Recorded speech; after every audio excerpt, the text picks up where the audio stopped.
Should you sell your home before buying another?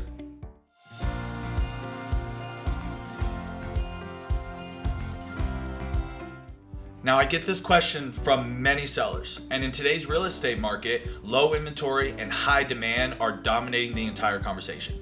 It's relatively easy to sell, but extremely difficult to buy. Now, this is extremely dynamic and it's constantly changing because inventory has continued to climb over the last 2 weeks alone, and interest rates are slowly starting to get back up there. Now, historically, relatively, depending on which way you're looking at it, they are still rather low, but from where we were sitting at 3%, now we're sitting at 4.5, 5 in a short period of time.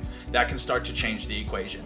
Now, many home buyers are in a position where they need to complete both sides of the transactions in a rather short period of time. So deciding which one to complete first is a big conversation.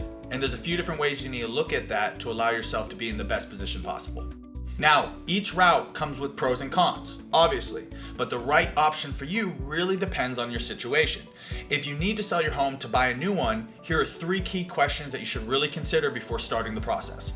Now, another thing to consider is, can you afford 2 different mortgages? Now, if you're financially blessed to have that ability, you have a lot more ease. You can actually go have a primary residence with your next home, get in 3-5%, and then we can sell your previous property and you can immediately, if you want to, you can then go refinance, or you can take that money, increase value, then go refinance, or you can just go get your mortgage interest premium off and allow yourself to actually put yourself in a position to where you have a lower monthly payment. So there's a lot of flexibility. Now, if you have that ability to have 2 different mortgages, we need to have a conversation, because again, that changes depending on where you're selling and where you're buying.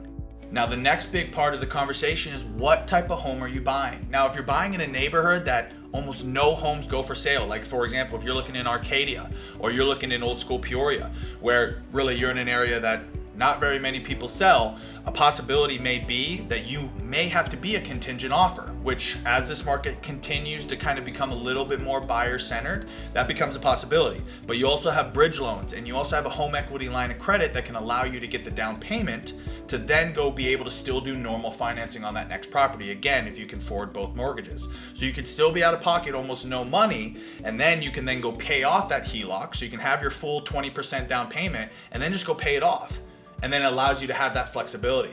So if you need a home where inventory is going to be very low and it's going to be, you have to jump and you have to move quickly on a home that you really like, those may be options we have to pursue.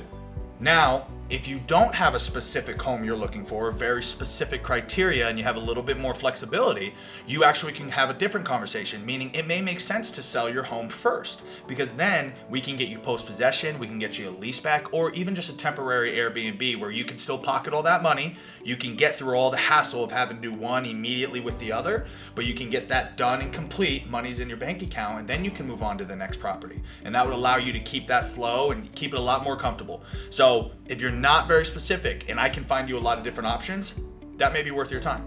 Now, another important question is, do you want to move twice? Now, obviously, the immediate answer is no.